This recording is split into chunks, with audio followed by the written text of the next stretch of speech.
dia a todos. Bom dia! Bom dia! Pedimos desculpas pelo atraso, mas é porque é a primeira vez que a gente foi testar essa transmissão ao vivo, então esse tipo de coisa acontece. Na próxima nós seremos mais rápidos, mas eu tenho certeza absoluta que o conteúdo que nós vamos ver aí vai valer a pena dessa espera, que na verdade foi muito agradável, porque estava todo mundo aí dando risada, contando piada. Eu não vou dizer o que o Ney falou dele próprio agora há pouco, porque está sendo transmitido ao vivo, o pessoal vai saber, vai ser bacana. O Cid está aqui falando com a gente ao vivo, né, atrapalhando a nossa transmissão. Isso é ao vivo, né? Lamentável. Como é que o Faustão fala? Mas ao vivo. Bom, então eu vou passar para o nosso querido companheiro Paulo Castanheira, que esse ano nos brindou com esse projeto muito bacana, chamado Ferramentas do Saber. Esse é o 4º módulo que ele está apresentando, e o objetivo é o quê? Nos fornecer ferramentas para que o estudo diretamente nas obras da codificação fique mais fácil. Eu acho que essa é uma das maiores bandeiras da Regional São Paulo. Fazer com que as pessoas entendam que doutrina espírita está na codificação. E que para entendermos a doutrina, a gente necessariamente tem que estudar nessas obras. É isso aí. Então, muito bom dia, muito obrigada a todos. E eu vou passar para o nosso querido Paulo. Obrigada, querido. Obrigado, Martinha. Obrigado a todos. Bom dia. Então, vamos começar o nosso estudo de hoje, né? Que é a questão da linguagem.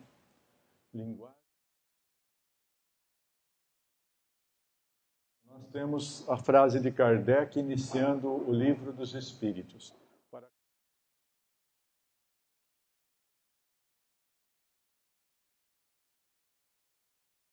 Inicialmente, já no Livro dos Espíritos, quanto às palavras, quanto aos conceitos, porque a nossa grande dificuldade de comunicação entre nós está no significado das palavras. Muitas vezes nós estamos falando uma mesma palavra e as pessoas estão entendendo outra coisa. Eu me permito só falar uma frase para vocês e eu gostaria de saber o que vocês vão entender. A frase é o seguinte: o cabo foi soldado. Se você estiver num ambiente masculino, provavelmente vai entender isso do ponto de vista militar, né? Que o cabo é a primeira graduação depois do soldado, na hierarquia militar. Mas se nós estivermos numa cozinha e entre mulheres, o cabo, vão pensar que é o cabo da panela que foi soldado.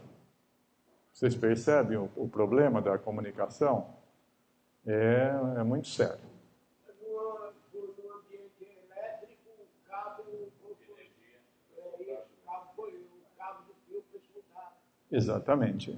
E tem mais aqui, mais um agregado pelo André, que num ambiente de eletrônica, de eletricidade, o cabo, que é o fio, né, pode ter sido soldado em outro fio, em alguma outra coisa. Muito obrigado. Isso me lembra no tempo quando eu estava lá na faculdade, grande faculdade. Foi uma frase: o navio dinamarquês entrava no porto, o navio inglês.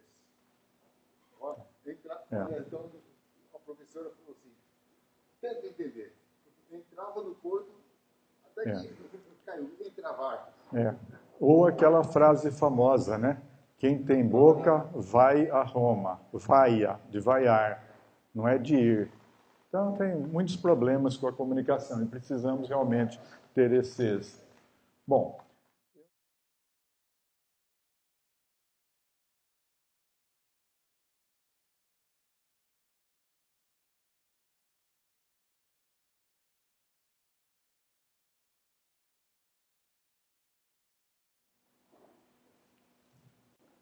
eu vou dar um exemplo que o meu querido amigo André conhece muito bem. São termos da ciência jurídica. Olha só: ação, agravo, antecipação de tutela, antinomia, arresto, capacidade, caução, cognição.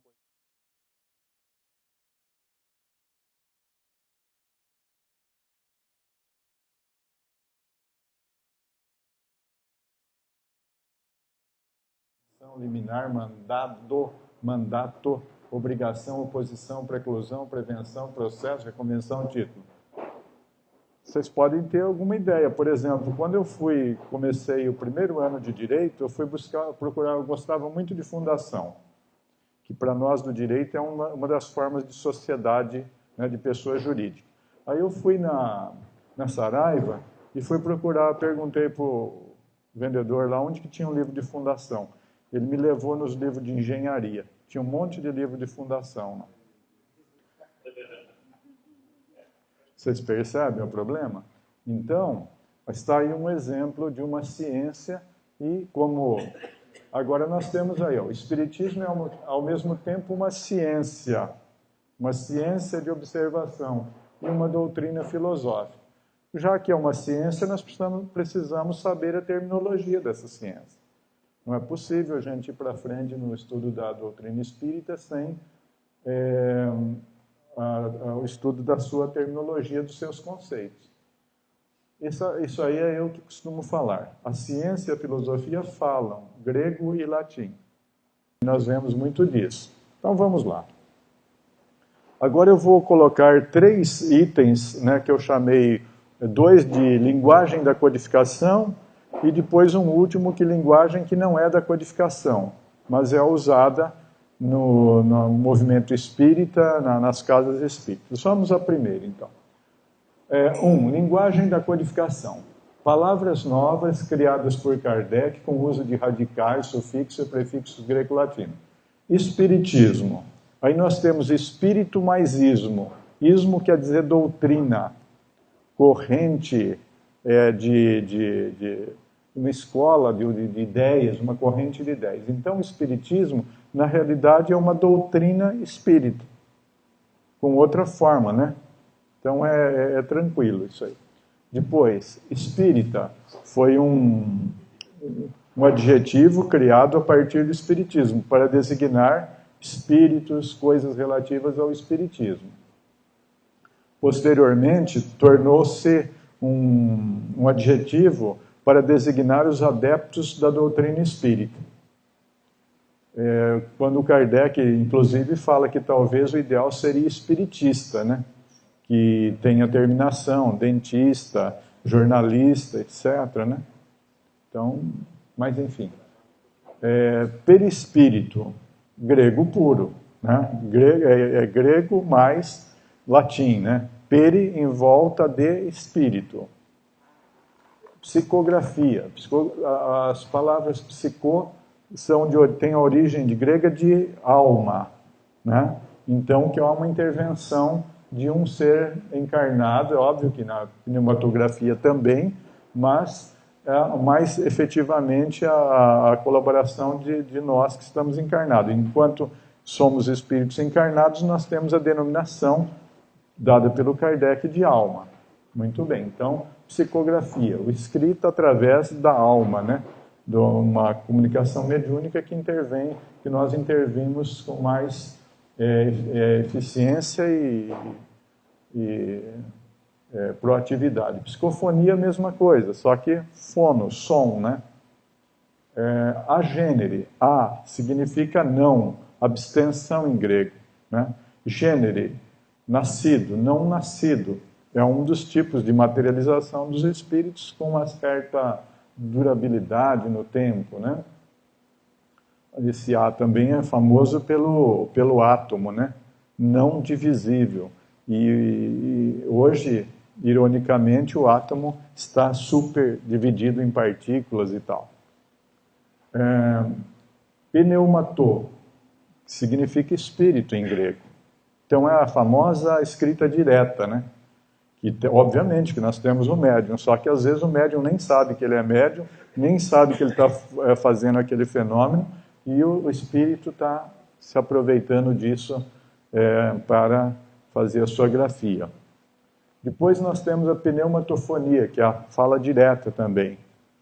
E esses eu não vou colocar muitas palavras, porque eu quero, no final, que a gente faça mais uma reflexão sobre isso do que eu ficar falando, e precisamos mais uma conscientização. Em relação à linguagem da codificação, também nós temos vocábulos com expansão semântica.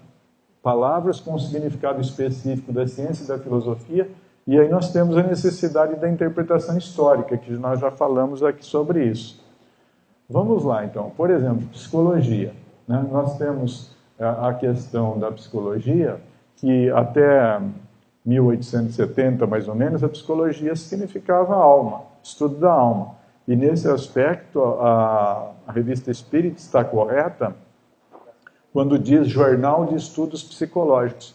Porque um ano depois que o Kardec desencarnou, o melhor, né, o professor Revel, né, desencarnou, ele foi, a partir do Wundt, foi criado a psicologia que nós temos hoje, uma psicologia mais materialista, mais baseada em coisas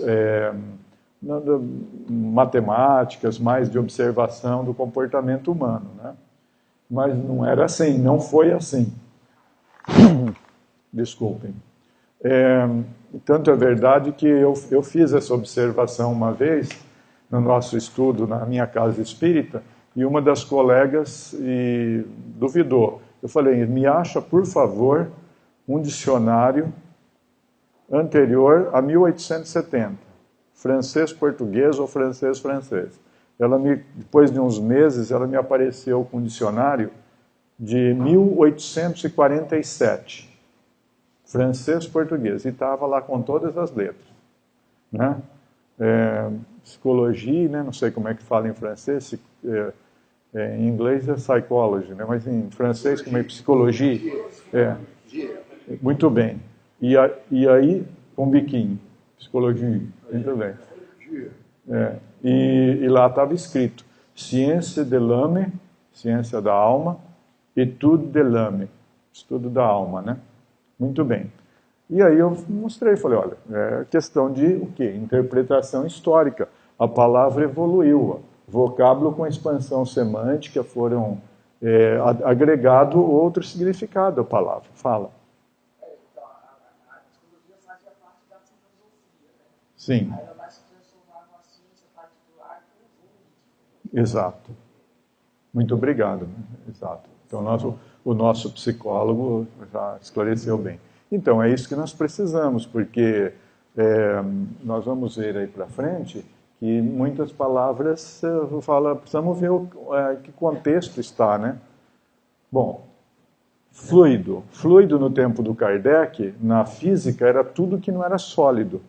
Então, os gases e os líquidos eram fluidos, eram classificados como os fluidos na física da época. Então, o Kardec, essa energia, esse tipo de coisa diferente, como não era sólido, então ele classificou como fluido. Então, nós temos aí uma classificação, nós precisamos entender por isso que eu falo, interpretação histórica. Dogma. Dogma já é uma coisa mais que precisamos tomar mais cuidado, porque conforme o lugar que está, conforme o contexto, eu chamo isso de geográfico, né? Se você pega o dogma dentro do livro O Evangelho segundo o Espiritismo, é bem possível que esteja sendo usado no sentido fideísta, ou seja, de fé, de religioso, né? E nesse sentido, o dogma é uma palavra que significa o seguinte, não há acordo, você tem que... É uma verdade absoluta, né? Revelada por alguém, por um religioso, por um profeta, enfim, não se discute.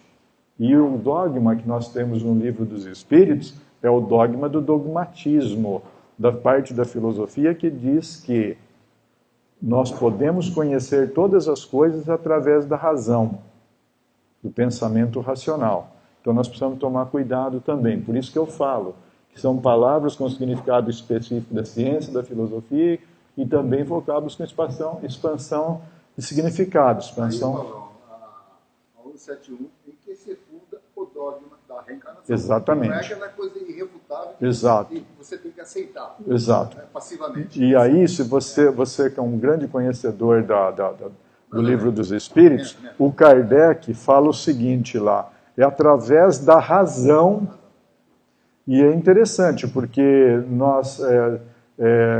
a doutrina espírita ela não está preocupada em provar a reencarnação através da ciência.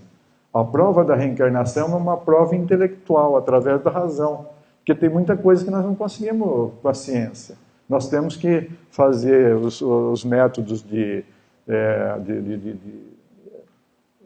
possíveis, né, conhecidos, de indução, de todos aqueles métodos, né, que nós temos para se chegar à conclusão. Né? Se você, por exemplo, encontra um camarada meia-noite, com o dente comprido e com um monte de sangue, e lambendo uma faca cheia de sangue, o que você vai pensar? Ou é um vampiro, ou um cara louco? Enfim, a gente tem que começar, não tem muitas coisas que se fazer, né, em certas... A gente tem que usar os métodos que são necessários. A filosofia exatamente estuda esses métodos para nós vermos o que é possível de conhecimento. No caso aí, a epistemologia, qual é o conhecimento que nós conseguimos realmente comprovar. Bom, próxima palavra, médium. Médium já está no latim. O que é médium? Intermediário. No livro dos médiuns tem uma coisa interessante. Tem um menino que ele é tido como médium, curador, lá não sei o quê, mas na realidade é um médium receitista, né, como se diz. O que acontece? Ele via a doença. Então ele olhava na pessoa e falava, você está com uma doença no fígado. Aí tudo bem. Em seguida ele falava, olha, você tem que fazer isso, isso e isso. Aí um dia o pessoal chegou lá e ele falou, você está com uma doença no estômago. Ah, é? E o que eu faço? Não sei, o médico não veio hoje. Quer dizer, o espírito não estava lá, o espírito que orientava, que fazia a terapia. Para receitar. Agora, o que é um médium? Ele estava dizendo exatamente, enquanto ele estava vendo e falando que você estava com a doença no estômago ou no fígado, ele estava tendo um dos fenômenos de emancipação da alma. Ele estava vendo por ele mesmo, pela capacidade dele de clarividência, etc. Dupla vista. O Kardec coloca tudo isso como lucidez, né? Não, Chico, é um caso que Kardec cita de sonambulismo. Então, todas essas coisas, sonambulismo, êxtase, dupla vista, catalepsia, né, letargia, né, visita de espíritos entre vivos e etc. Todas essas coisas são emancipação da alma, são a nossa, somos nós. Não estamos precisando de nada. Agora, quando nós entramos em contato com outro espírito, com um espírito, e passamos a mensagem dele, nesse momento está ocorrendo a mediunidade. Se eu ver um espírito aqui e tal, ele me falar alguma coisa e eu não falar nada para vocês, é emancipação da alma. Acabou. Não tem mediunidade nenhuma. Em seguida, quando eu faço a intermediação, aí é mediunidade. Aí vão falar, mas o Kardec disse que todo mundo é médium. Aí nós precisamos fazer aquela história. Eu sou gigante, por exemplo. Não é todo mundo. Então, você é rei, é mais do que isso, né? Então, bom, então nessa hipótese, todos somos médiuns. O Kardec estava fazendo uma interpretação lato sensu e estrito sensu. Quer dizer, num determinado momento nós vamos ser médium, e nós vamos contatar com o espírito e vamos comunicar entre os encarnados. E nesse momento nós vamos ser médiuns, né? Bom, vamos em frente. Palavras não usadas na codificação. Vocábulos não pertencentes à doutrina espírita, mas usada nas casas espíritas e vindo de outras doutrinas espiritualistas. Karma. Karma, arma. Como se dizia lá nos bons tempos no interior. Karma, desdobramento. Nosso caipirês, né? Caipirês, o inglês, o R em inglês, que eu não tiro. Incorporação, psicometria umbral. Eu peguei essas palavras e coloquei o que o dicionário disse. Eu escolhi o dicionário Wise para fazer isso. Então, karma. No budismo, a lei que afirma a sujeição humana à causalidade moral. Assim, toda ação, boa ou má, gera reação que retorna com a mesma qualidade e intensidade a quem a realizou, nesta ou encarnação futura. A transformação pode ser de aperfeiçoamento pelo término das reencarnações ou de forma regressiva, o renascimento como animal. E aí que é o problema. Porque nós não podemos usar karma na doutrina espírita. Porque a doutrina espírita ela não admite a metempsicose, que é exatamente a possibilidade de se reencarnar de um espírito humano, reencarnar em um corpo animal. Está aí, ó, regressivo, está regressando. Está regressivo. Então, a utilização de karma não dá. Não dá. Né? A aura. Ação e reação. É. Fala de causa e efeito. Exato. Em termos de lei, eu não sei, o meu querido amigo, o André, que é advogado, eu acho o seguinte: existe uma lei de causa e efeito. Ação e reação é um artigo dessa lei. Bom, mas é ideia minha e depois você pensa também. Em frente. Desdobramento. Porque o médium desdobrou, não sei o quê. Não é encerado de põe em cima de caminhão, né? Mas está aí, desdobramento. Divisão de um todo em duas ou mais partes. Desmembramento. Produção em dobro. Duplicação. Então, o que seria esse fenômeno chamado desdobramento? Como que o Kardec chama isso? É uma das formas de emancipação da alma. Só. Pronto. Oi. Mas o termo desdobramento, eu acho que não tem de uma doutrina espiritualista. Será que não seria um termo usado na metafísica? Eu não achei. Não achei. Eu procurei isso aí. Tentei ver isso aí, não consegui. Não, é invenção brasileira isso aí.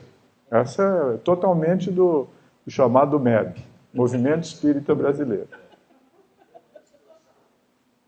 Eu não sei. Mas o importante é a gente discutir esses termos. O que aconteceu? Por que nós somos refratários à terminologia do Kardec, da ciência espírita? Imagina vocês aí, temos o Ney, que é geólogo, o senhor que é engenheiro elétrico, é isso, né?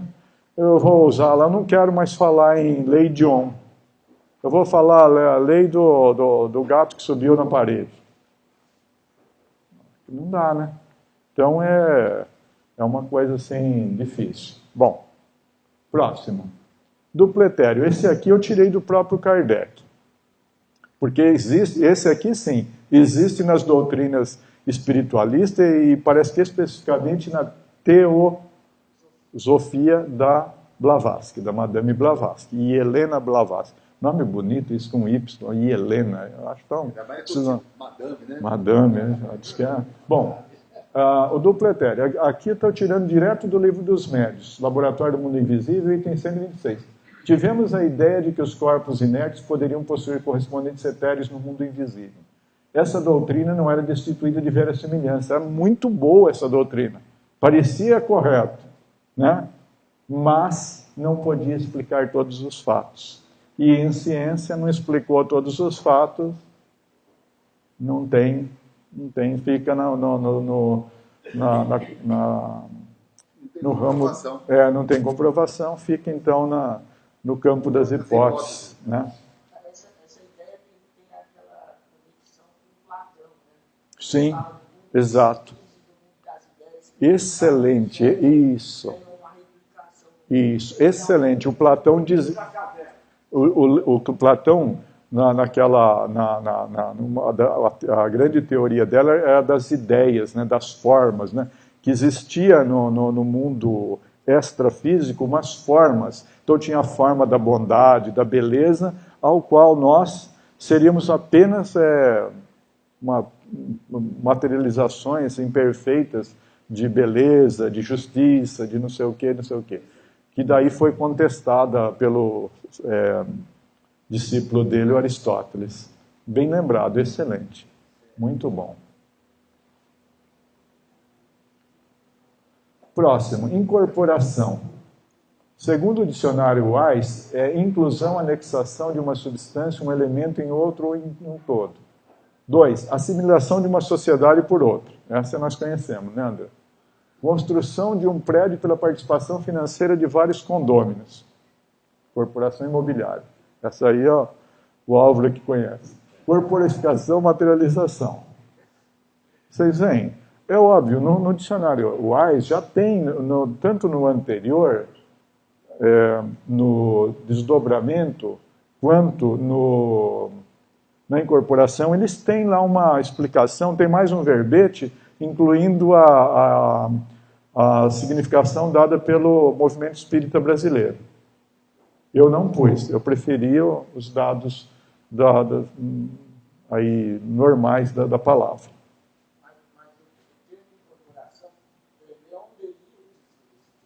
Tudo bem, eu estou falando... Ótimo. Não, tudo bem, tranquilo. Então vamos conversar. Vamos fazer o seguinte. Depois vai ser uma proposta no final que nós vamos tentar ver o que a gente pode fazer. Eu estou falando de codificação. Codificação, para mim, são os escritos de Allan Kardec. Os outros escritos, seja de Leon Denis, seja de todos, são opiniões de espíritos encarnados ou desencarnados sobre a codificação. Tá? Sem problema. Aí nós temos os espíritos Emmanuel, André Luiz, quem mais? Diversos aí. O Leon Denis, etc. Todos. E essa opinião varia em termos Sim. de qualidade também, de acordo com Sim. o que... Né? Sim. Então, no momento aqui, nós estamos com uma ciência chamada ciência espírita, que foi criada pelo Allan Kardec, e nós estamos tentando ver o que ele entende disso aí. Depois, se nós acharmos que o Kardec, olha, Kardec, porque a língua, vocês sabem que a língua não é dos gramáticos, né? Ela é de quem usa, que somos nós. Então, é aquela famosa frase do Magri, né? Esse direito aqui é trabalhista, né? Vocês lembram do Magri? Foi ministro do Trabalho do Collor, presidente Collor. Teve que resolver tirar, não sei se foi o 13º salário e tal, e ele falou, isso aqui é imexível. Se ele tivesse, né, o Estado brasileiro tivesse proporcionado escola para ele tudo direitinho, ele saberia a palavra, é inamovível. Mas é imexível. E cá entre nós, imexível foi muito mais, né, intocável.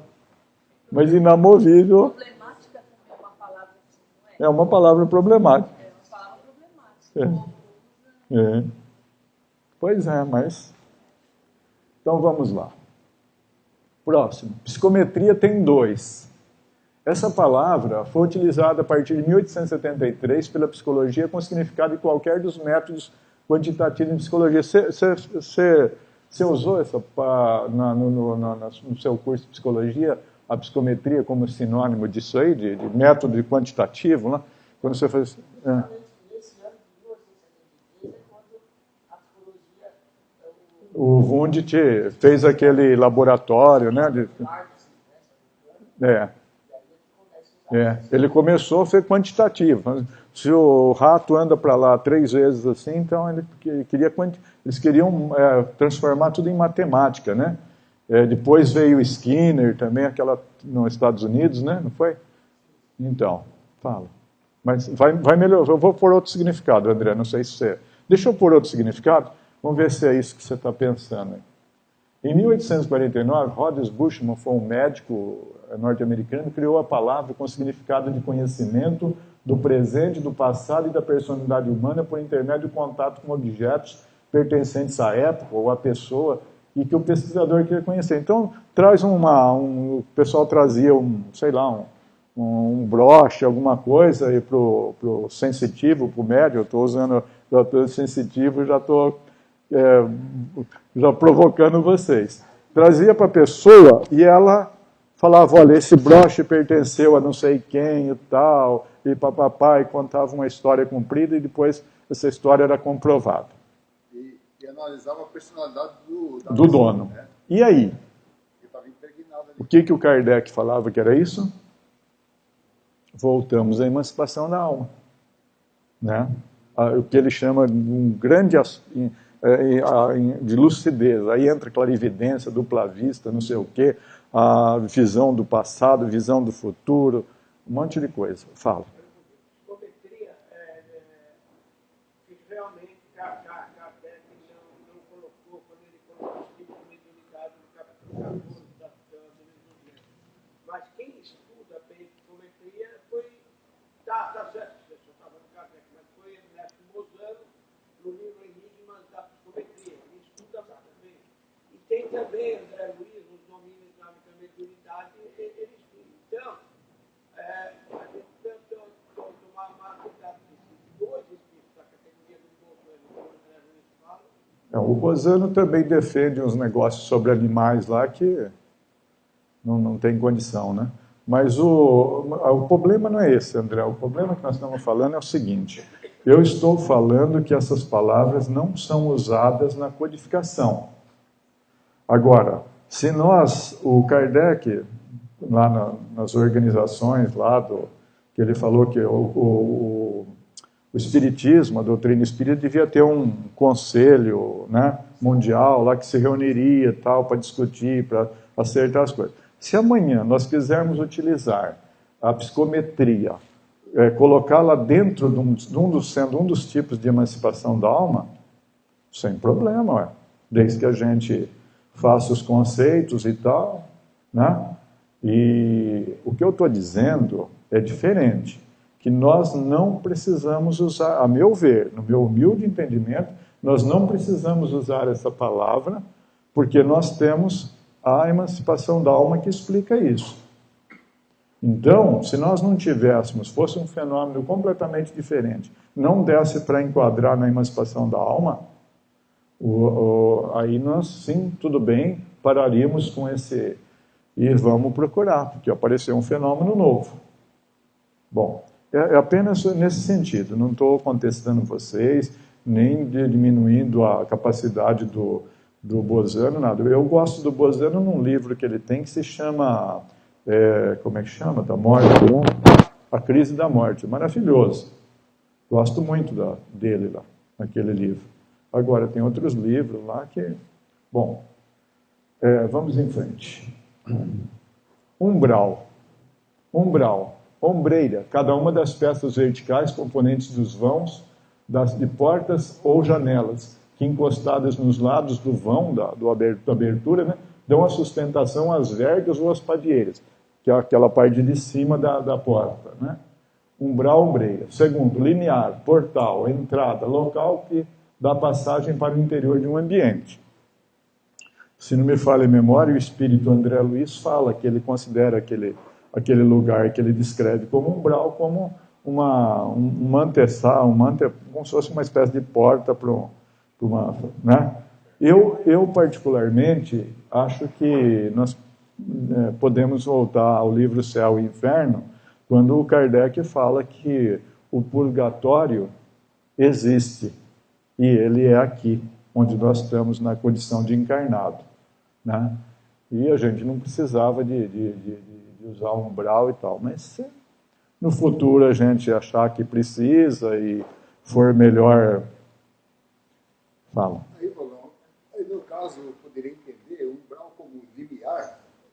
O que é limiar? A todo momento você está transcendendo você. Exato. Em cada momento você está no umbral para uma ideia mais aberta. Entendeu? Você Fala. É isso.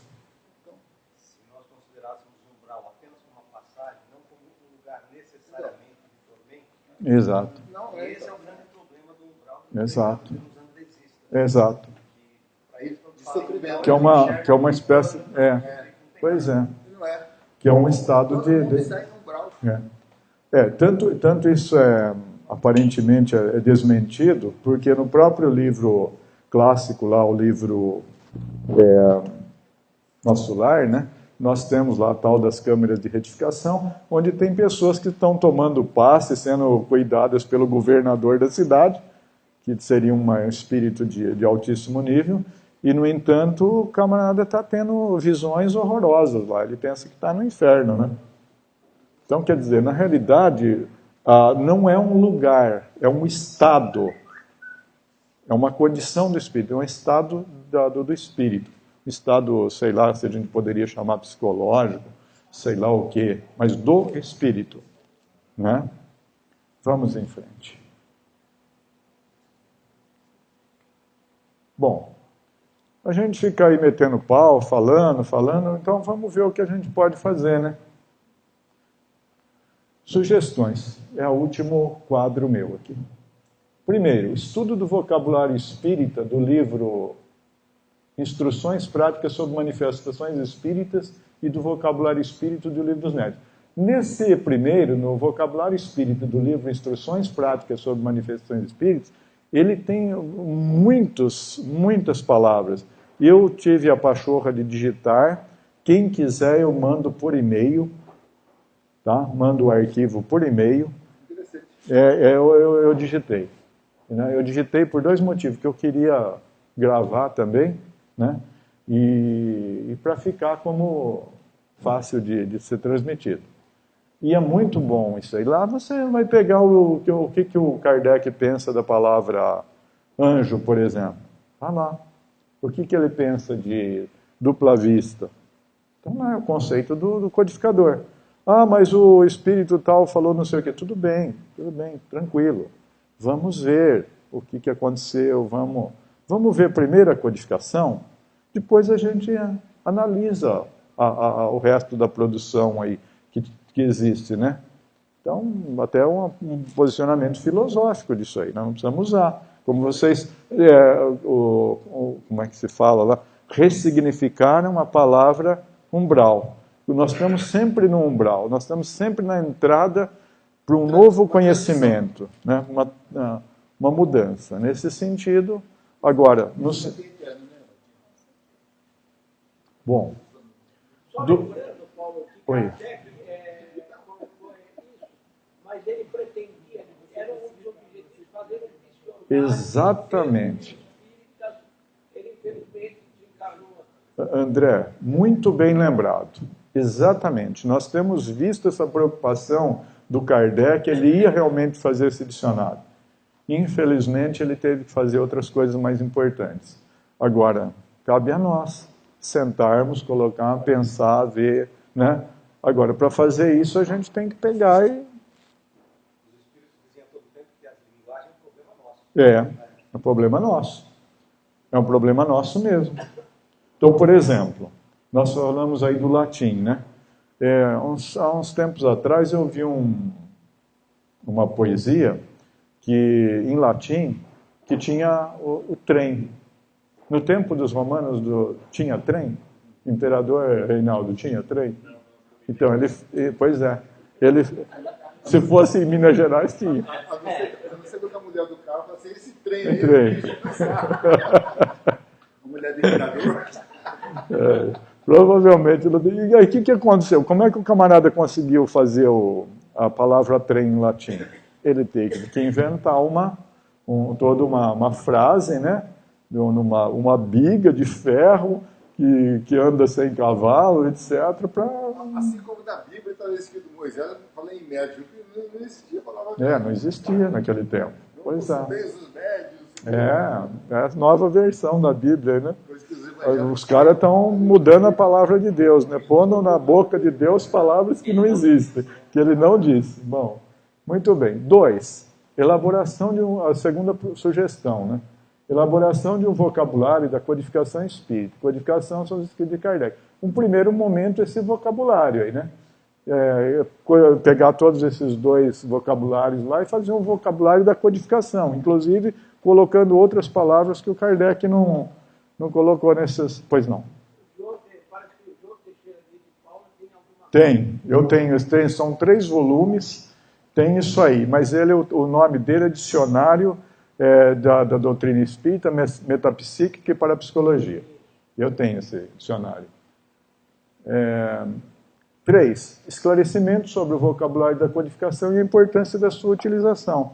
Porque daí, numa 4ª fase, nós vamos aí questionar essas palavras, se a gente deve incorporar a palavra psicometria lá dentro da emancipação da alma. Porque vocês vejam, os fenômenos são os mesmos, né?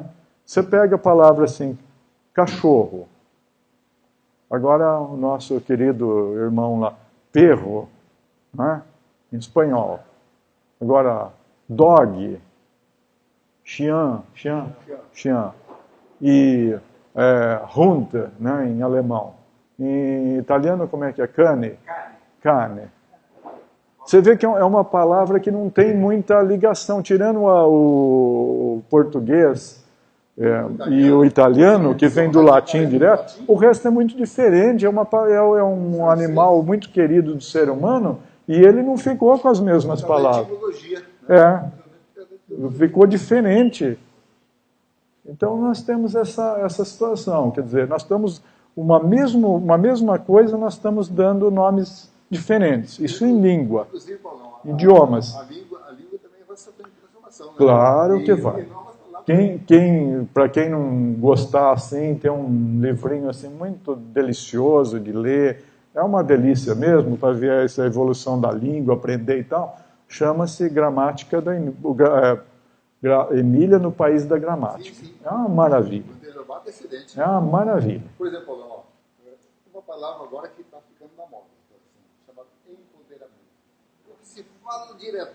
E muitas vezes as pessoas nem sabem o que significa empoderamento. É tipo... Eu sou do tempo do exemplo e graça. Então, EG. Exemplo que eu estou te dando de graça. Por exemplo. Né? Agora é tipo. Tipo isso. Tipo assim, vamos falar tipo. Não, veja bem.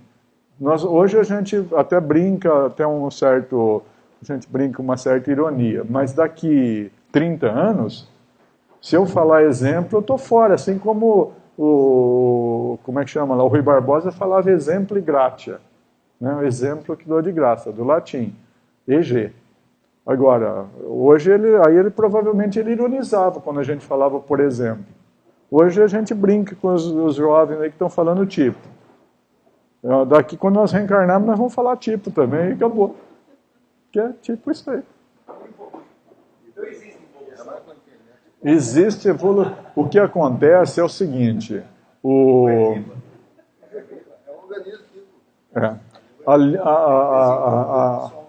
idioma não pertence aos gramáticos. Os gramáticos tentam fazer com que o idioma seja colocado sob...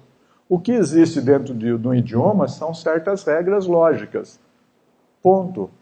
As palavras mudam, os significados mudam. Nós não vimos o significado de psicologia mudar? Discoteca. Quando falam de discoteca, eu me lembro de uma coleção de discos.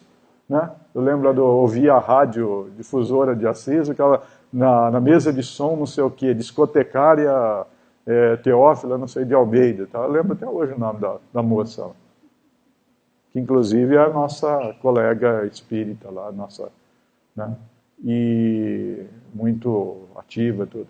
Bom, para mim era uma coleção de discos. Hoje é playlist, né? Hoje, sei lá, mas eu preciso desencarnar e reencarnar com urgência, porque está muito rápido as coisas. Então, bom, agora eu termino e peço para vocês comentarem. A Martinha já lembrou uma outra palavra, aura. Né? Minha aura cheira a talco. Chácara. Chácara, eu prefiro fazenda, né? Eu tenho mania de latifundiário, mas chácara... Tem uma outra palavra que eu pensei até falar, xenoglossia. Xenoglossia? Exato. Xeno é estrangeiro, glossia é idioma. É aquela... Exato. Sim. E era muito querida, né? Porque eles achavam que era o máximo, né? Você já pensou o médium falar em... Um analfabeto falar em inglês, né? Inglês e tal. Então nós temos... É isso que eu quero. Já estou gravando aqui. Aura, chakra. Chakra eu sinto muito. Chakra, eu não gosto de chakra. Chakra tem que ser bastante terra mesmo, né? 200 alqueires. Eu gosto do latifúndio. É alqueire goiano, né? aqui na capital, chácara é Ibiúna, Uma casinha. uma casinha. Ah, Deus me livre. 10 alqueires. É. Engraçado que essa coisa De espaço, o André Luiz ele vai usar a expressão Centros de... Sim. Sim. Mas quando você pega, por exemplo, o Manuel Domênico Miranda, ele usa muito a palavra chácara. Uhum. Você vê que mesmo os espíritos, eles nem sempre É. seguem a mesma... É como diz o Kardec, né? Tem muito espírito que sabe menos que a gente, né? E o próprio Divaldo usa também esse chácara, porque os dois têm que... Né? Agora eu usa centro de força. Agora, eu particularmente, eu não sei o que vocês pensam. Eu acho que, do ponto de vista científico, essa ideia de centros de força e chakras não se sustenta. E eu não consigo, pensei bastante a respeito, estou refletindo ainda, mas não dá. Não dá. Quer ver uma outra palavra que eu pensei que é essa? Kundalini, que é um absurdo a pessoa acreditar que é Kundalini. Kundalini. Kundalini. São expressões importadas de doutrinas do pessoal que Pois é. Do hinduísmo. Hinduísmo. Porque quando você fala em karma, tem que falar em dharma, né? Porque... Então... aquele negócio, a gente tem que tomar cuidado. Por que não utilizar as palavras que estão na ciência espírita? Mesmo que você estude o hinduísmo, você pode... Tudo bem. Depois você pode fazer um paralelo, pode meter a lei de causa e efeito e o karma e o dharma. Você pode, como intelectualmente, fazer isso. Mas se eu entendo que eu devo ser espírita, adepto da doutrina espírita, eu tenho que usar... Imagina você na sua profissão lá, né, Fernando, você usar outras coisas que não fosse da psicologia. Os caras falavam, né? E nós do direito, então? Eu chegar lá e confundir mandado com mandato. Aí já viu, né? E o que acontece que o pessoal não passa na OAB, no exame da OAB? Não sabe vocabulário, não sabe conceito. Não sabe. Você chega e pergunta o que é evicção para um advogado. Não sabe. Né? Aí, ó. Proper rem, né? O tempo que a gente falava em latim, né? Proper rem, você sabe o que é, né? Pois é.